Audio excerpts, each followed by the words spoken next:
Welcome along to a clueless idiot services his brakes.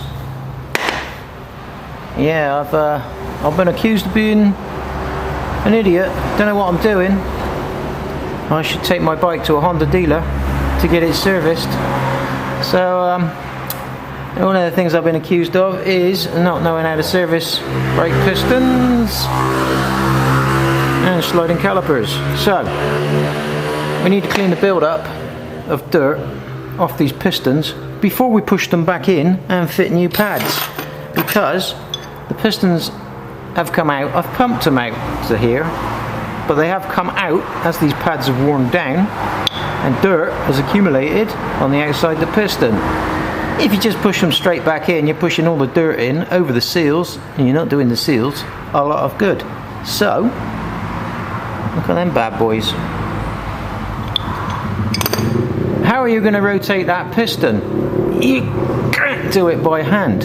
Oh, I know what we'll do. We'll put a big pair of Genki mole grips on it, and then that's going to mark up all the outside the piston, which is going to wreck your seals. Or we can take it to a Honda dealer because they know everything, or we can let the clueless idiot work it out for himself. Now, this dirt is actually not at all an issue because I can remove it with my thumb. That would indicate that my piston caliper, or should I say my caliper pistons, are in very good condition. So, one piston rotated 360 without damage in it. Let's just pop that back in the bore, and as it goes in the bore like that, the fresh fluid passes over it, gives it a good lube up. Okay, let's just clean up the second one. I'm actually pulling the piston out now. And considering the amount of abuse this bike gets, this lot is all fine and dandy.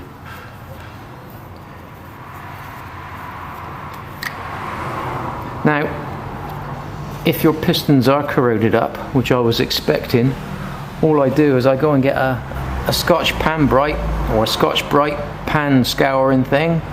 I cut a little inch strip off, wrap it around the back, pinch it, and just give it a scour. Job is a good one. So that's my two pistons looking fine and dandy.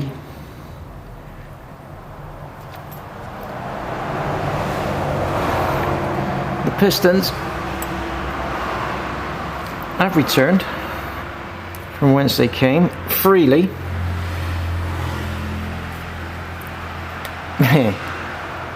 Always good fun pushing them both in at the same time. Right, my spring retainer clip, I could give that a brush off, but there's not much point really. And my sliding caliper.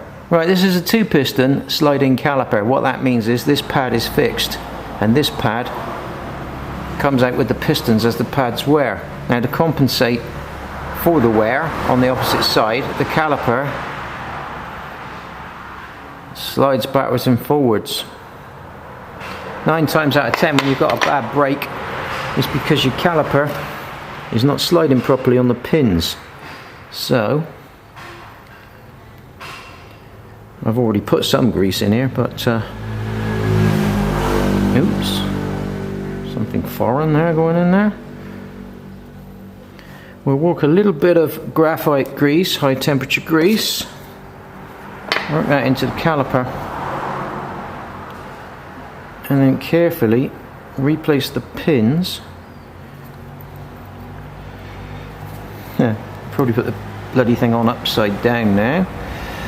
Replace your pins, making sure that A, you haven't put so much grease in there that they won't slide all the way home, and B, now this is the tricky bit, see how it's popping back out. Did you hear the air releasing then? Yeah. Right, you've actually got to force this right home. It's tricky to get that where I want it. Right, you've got to force the pins all the way back in order for your rubber seal to seat back on its base. Now, if you can see these little rubber bellows, they are opening and closing with the pins. See, you can see this one better than this one. See how he's all, there you go, he's all opened out, so he's back on his sealing ring position, whatever you want to call it, flange. He's back on his sealing flange, so that means that they're going to stay nice and weather tight.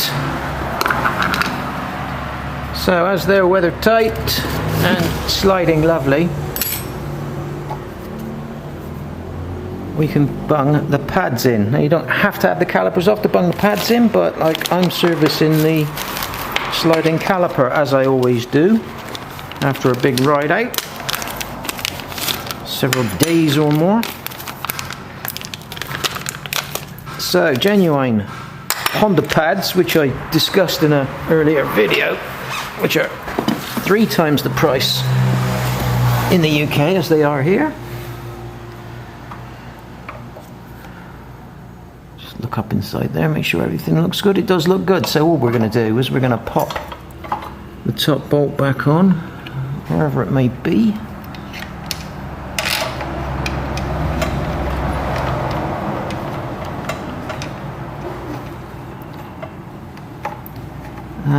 Now I'm just placing that in there for now. I'm actually going to put a little blob of Loctite on it in a minute.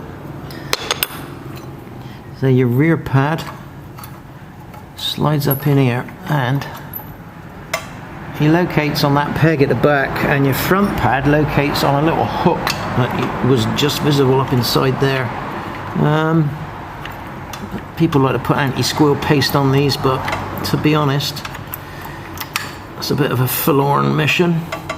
Right, once them two hook in, you'll know. What you need to do then is pick your pin up, which you've forgotten to clean and lubricate, and just slide it back there. So I forgot to clean the pin, but I'm going to pop a new bolt, new bolt, new bolt, new bolt, new bolt. There we go. Honda have pre-Loctited the bolts.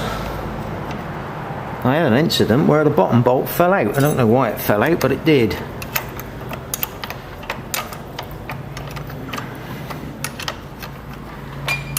So new bolt going in.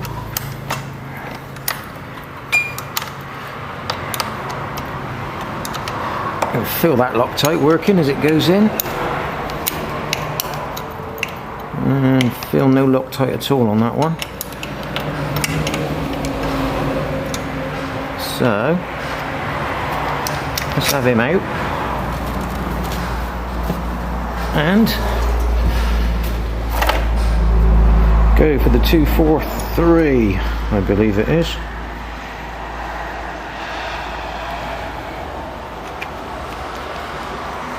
Alright, 243 me up, landlord.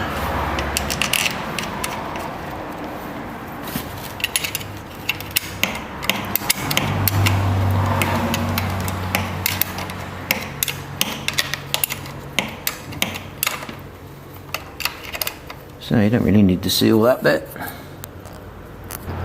So I'll just put a little blob, graphite grease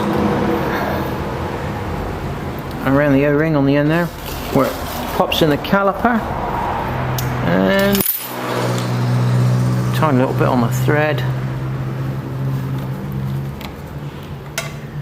Right, 888, are we going to wind that up? Oh look, just happened to have a torque wrench. Not that I need a torque wrench for this, but it's a quarter drive